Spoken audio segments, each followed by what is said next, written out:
Society کے احباب کو دیکھیں تو تجربے اور مشاہدے سے ایک بات ثابت ہوتی ہے کہ دو باتوں سے انسان کے جذبات بھڑک اٹھتے ہیں اور احساسات بے قابو ہو جاتے ہیں۔ ایک تو جب اسے کوئی بہت بڑی خوشی ملے، نعمت ملے، اور دوسری وہ جب اسے کوئی بہت بڑی مصیبت گھیر لے۔ خوشی کے وقت وہ خوشی کے اظہار میں اعتدال کے دائرے سے باہر نکل جاتا ہے، فائرنگ کرے گا، نمائش کرے گا، دوسروں کو اذیت اور تکلیف دے گا، اور مصیبت کے وقت جب اس کا غصہ بے قابو ہو جائے وہ مشتعل ہو کر دوسروں کو بہت خوفناک تکلیفوں میں اور مصیبتوں میں مبتلا کر دیتا ہے۔ نبی کریم صلی اللہ علیہ وسلم نے اسی لیے فرمایا مجھے دو آوازوں سے روکا گیا ہے، ایک وہ جو نعمت کے پا جانے کے بعد نکلے، اور دوسری وہ آواز جو مصیبت کے وقت نکلے۔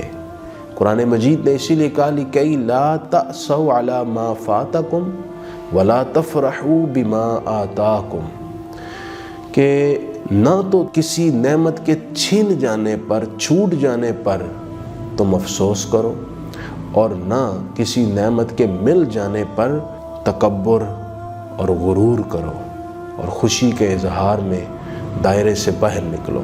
اسی لیے اسلام نے ہر بات میں اعتدال کا تقاضا کیا۔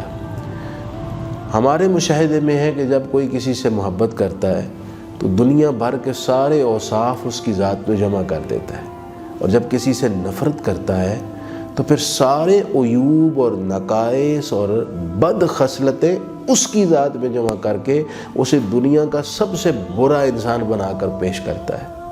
سرکار کریم صلی اللہ علیہ وسلم نے اسی لیے ارشاد فرمایا کسی سے دوستی حد سے بڑھ کر نہ کرو، کسی سے محبت حد سے بڑھ کر نہ کرو، ہو سکتا ہے کسی وقت وہ تمہیں ناپسندیدہ لگنے لگے، اور کسی سے دشمنی بھی حد سے زیادہ نہ کرو، ہو سکتا ہے تمہاری نفرت کبھی محبت میں بدل جائے اور تم اسے پسند کرنے لگو۔